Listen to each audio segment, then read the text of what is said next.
जय श्री कृष्णा। मैं संध्या शर्मा श्री बांके बिहारी जी के चरणों में श्री कृष्ण कथा के कुछ पुष्प अर्पित करने जा रही हूँ। आप सभी कृष्ण भक्तों का इस कथा में स्वागत करती हूँ। राजा नरक की कथा चल रही है। राजा नरक ने अपने पापों का फल स्वीकार करने का निश्चय किया।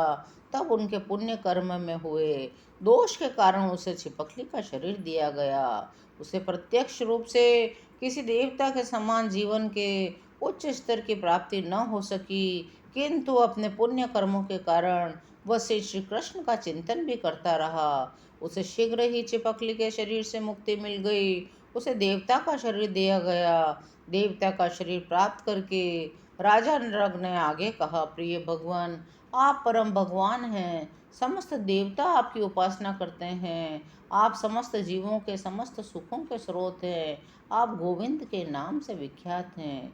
हे भगवान, आप अच्युत हैं। आप सर्वश्रेष्ठ हैं। समस्त जीवों में शुद्धतम हैं। आप सबके हृदयों में निवास करते हैं। हे परम भगवान श्री कृष्ण, आपने मुझे देवता का यह शरीर प्रदान किया है, अतः मुझे स्वर्ग लोक जाना पड़ेगा।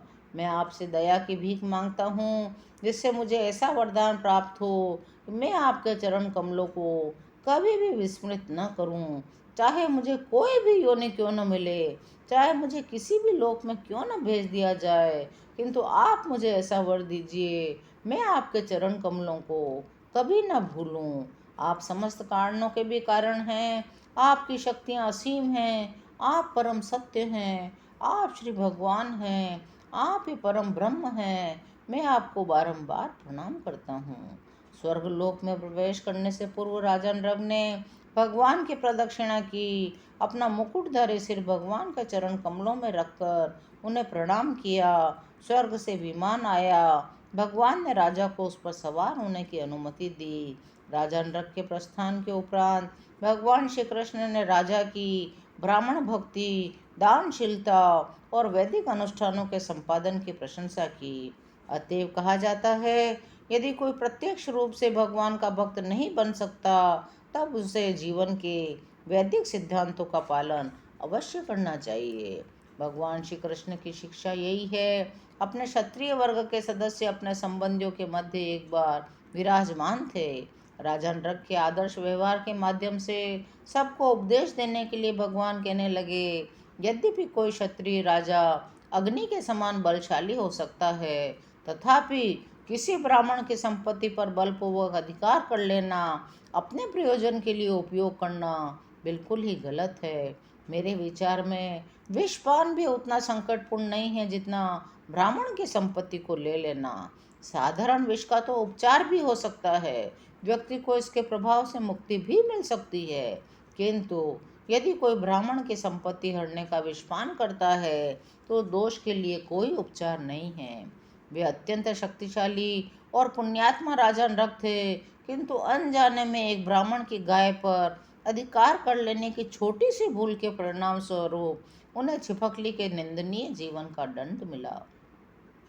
यदि कोई व्यक्ति ब्राह्मण की संपत्ति का स्पर्श भी करता है, तो उसकी 3 पीढ़ियां नष्ट हो जाती है, किंतु यदि कोई ब्राह्मण की संपत्ति को बलपूर्वक छीन ले जाता है, तो उनकी 10 पीढ़ियों का सर्वनाश हो जाता है। दूसरी ओर यदि कोई वैष्णव अथवा भगवान का भक्त बन जाता है, तो उसके परिवार में उसके जन्म से पूर्व की और पश्चात की 10-10 पीढ़ियां मुक्त हो जाती है। भगवान श्री कृष्ण आगे कहते हैं, यदि अपने बल, धन और प्रतिष्ठा पर अभिमान करने वाला कोई राजा ब्राह्मण की संपत्ति पर अधिकार करना चाहता है, तो समझ लीजिए वह नरक का मार्ग प्रशस्त कर रहा है। यदि कोई किसी ऐसे उदार ब्राह्मण की संपत्ति छीन लेता है जिस पर एक विशाल परिवार आश्रित हो, तब ऐसा छीनने वाला व्यक्ति कुंभिपाक नामक नरक में डाल दिया जाता है। यदि कोई व्यक्ति ब्राह्मण को पुरस्कार स्वरूप दी गई संपत्ति अथवा उसके द्वारा दान में दी गई संपत्ति को छीनता है, तो कम से कम 60,000 वर्ष तक मल में रहने वाले कृमि की भांति घृणित जीवन व्यतीत करने का दंड प्राप्त होता है। मेरे पुत्रों, मेरे उपस्थित बंधु बांधवों, मैं तुमको उपदेश देता हूँ, भूल से भी कभी किसी ब्राह्मण की संपत्ति न लेना। इस प्रकार अपने संपूर्ण परिवार को दूषित न करना। यदि कोई ब्राह्मण की संपत्ति को बलपूर्वक लेने का प्रयास न करे, केवल ऐसा विचार भी करे, तो भी उसकी आयु कम हो जाती है। वह शत्रुओं के हाथों परास्त हो जाता है। अपने राज से पद से वंचित होकर देह त्याग करने पर वह एक सर्प बन जाता है। वह सर्प अन्य सभी जीवों को कष्ट देता है। मेरे पुत्रों, मैं तुमको परामर्श देता हूँ, यदि कोई ब्राह्मण तुमसे क्रुद्ध हो जाता है, गाली दे देता है, तब भी तुमको उसका प्रतिकार नहीं करना चाहिए। तुम्हें मुस्कुराना चाहिए, उसकी बात को सहन करना चाहिए, ब्राह्मण को प्रणाम करना चाहिए। मैं भी दिन में 3 बार अत्यंत आदरपूर्वक ब्राह्मणों को प्रणाम करता हूँ। तुमको मेरे उपदेश और उदाहरण का अनुसरण करना चाहिए। जो इन बातों का अनुसरण नहीं करता, उसे मैं कभी क्षमा नहीं करूँगा, अपितु उसे दंड दूंगा। तुमको राजा नृप के उदाहरण से सीखना चाहिए। यदि कोई अनजाने में भी ब्राह्मण की संपत्ति पर अधिकार कर लेता है, तो उसे जीवन की कष्टप्रद स्थिति में डाल दिया जाता है।